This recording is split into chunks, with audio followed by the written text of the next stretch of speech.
Assalamualaikum warahmatullahi wabarakatuh.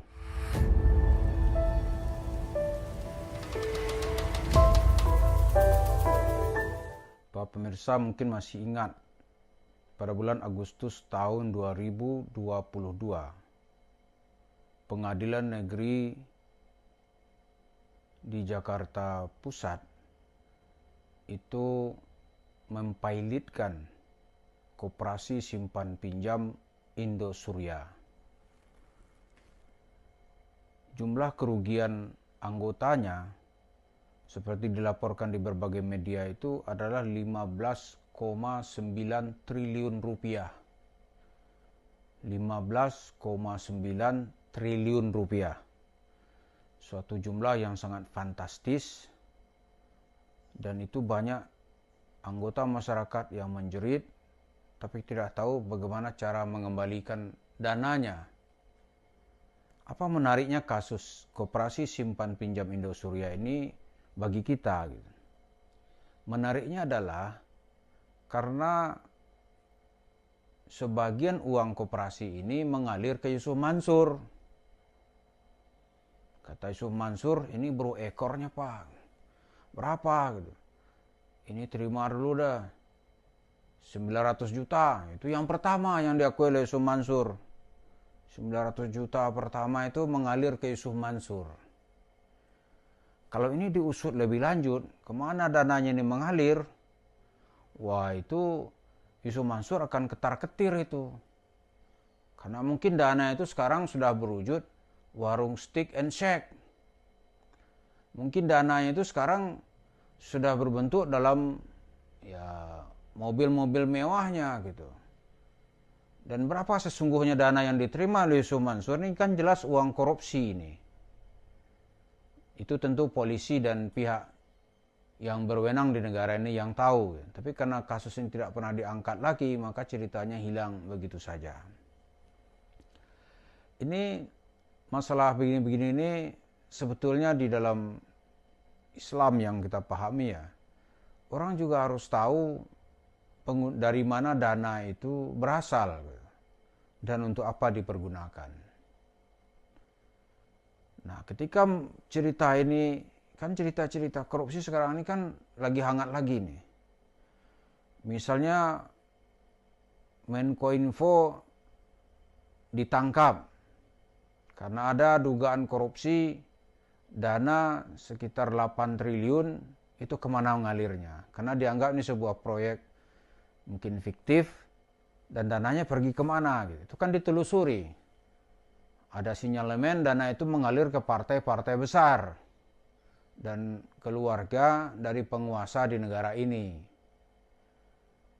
Anggapan gitu tentu hanya bisa menjadi sebuah fakta kebenaran kalau diselidiki dengan baik. Nah, kembali kepada cerita Yusuf Mansur.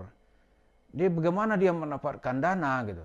Dia nggak peduli dana dari mana aja, yang terungkap itu misalnya ya itu tadi dana yang apakah namanya sedekah gitu dari Koperasi Indosuria.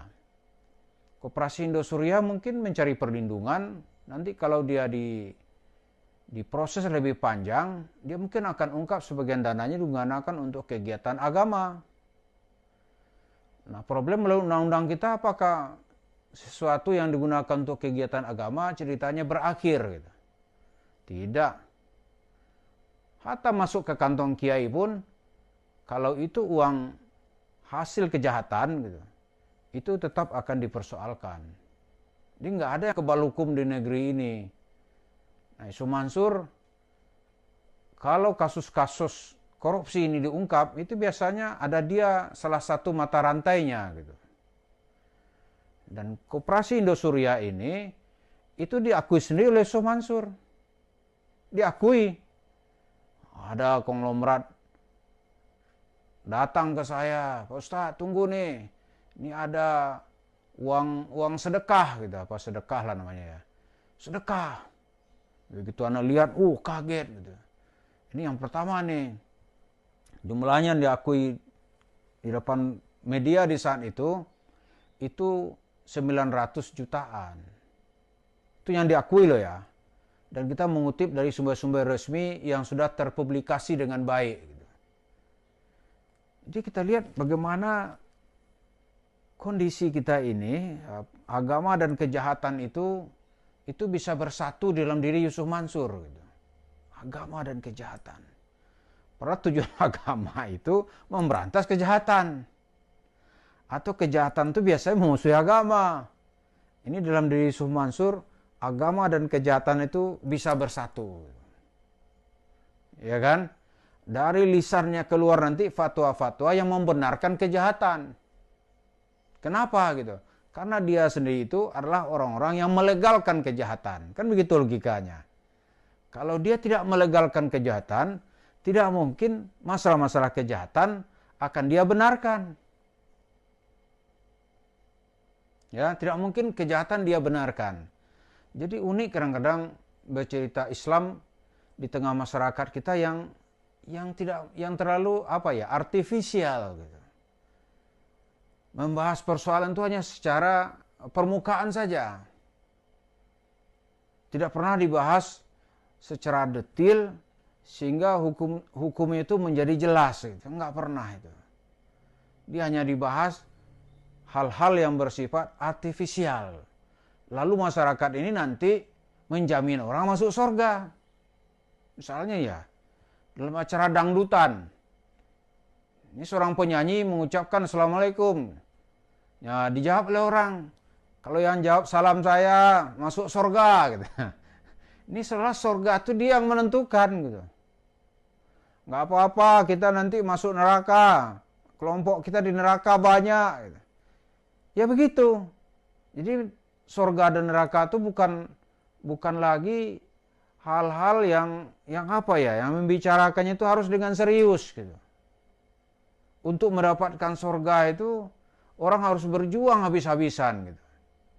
Dan neraka itu digambarkan dalam sebuah tempat yang paling buruk, yang paling mengerikan, tidak ada lagi yang lebih buruk dari itu.